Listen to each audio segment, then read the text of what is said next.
welcome you all once again to Marine Mechanic videos, and the topic for the day is ejector.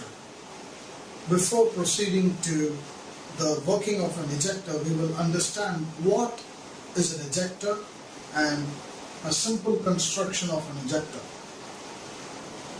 In my previous videos, one of my videos, I have explained you the concept of air lift or the lift mechanism, of showing a simple experiment with a paper blowing air on top of it so that the paper lifts.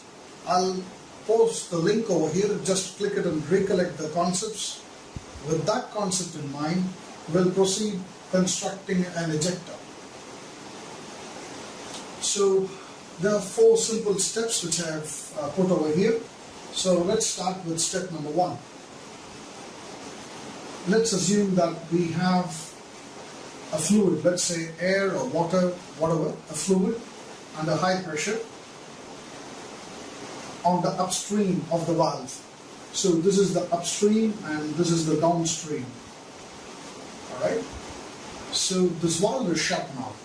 So here is pressure energy and the velocity is 0 now because there is no flow of fluid and the valve is shut. And on the downstream, we have a nozzle over here. This is the nozzle, which is converging in nature. Now on the second step, what I'm going to do is I'm going to open this valve. So the fluid, which is under high pressure, is going to flow to the low pressure region. So there's going to be a drop in pressure. So the fluid over here passes through this valve, and then due to the converging nozzle, there is drop in pressure and increase in velocity. So that's the purpose of nozzle. I will write it over here. What it does is drop in pressure and increase in velocity. To be more technically specific, the pressure energy is converted into kinetic energy. And if you find too complex, we'll just simply call it as there's a pressure drop, and thus the velocity increases at the nozzle. So there's a flow outside like this. Let's assume this to be air. So there's an airflow out like this. On the third step, we will understand clearly what is happening due to this airflow.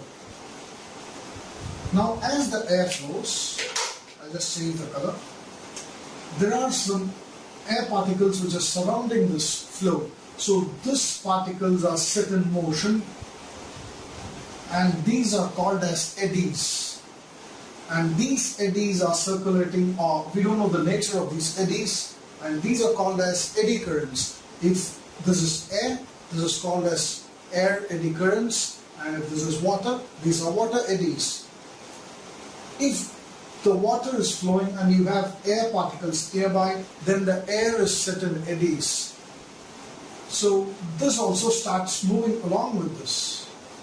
Now what I'm going to do is, on the step 3, with the flow of fluid from the high pressure zone via the nozzle out, what I'm going to do is insert a tube on top like this.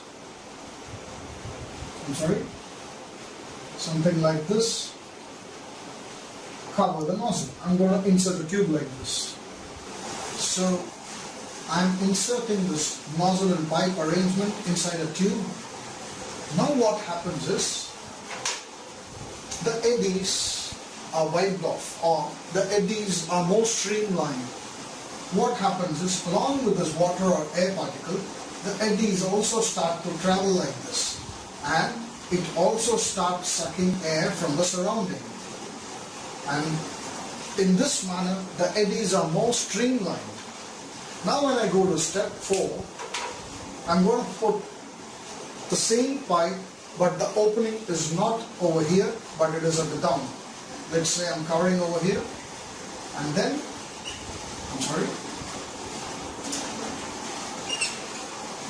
Alright, so this is the pipe and I'm having an opening here. Now the eddies are going to travel along with the fluid flow or air flow, and then it's going to start sucking air from here.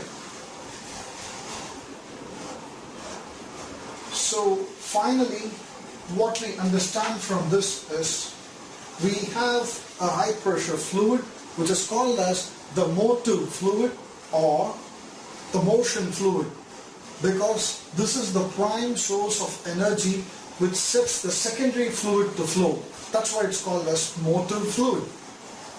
We have the high pressure fluid and a nozzle arrangement which is converging in nature, and this nozzle creates a pressure drop and thus resulting in high velocity of the motive fluid, which is the primary fluid. Since the primary fluid flows through high velocity, there are eddies set up in the surrounding, and this eddies, if it is channelized inside a pipe, this will take in air which is more of streamlined in nature, and when we close these two areas of the pipe and then have an opening at the down like this, it will start sucking in air and then it will start ejecting the air out. So this is a simple construction of an ejector. In the next video, we'll see the detailed construction of an ejector and its working.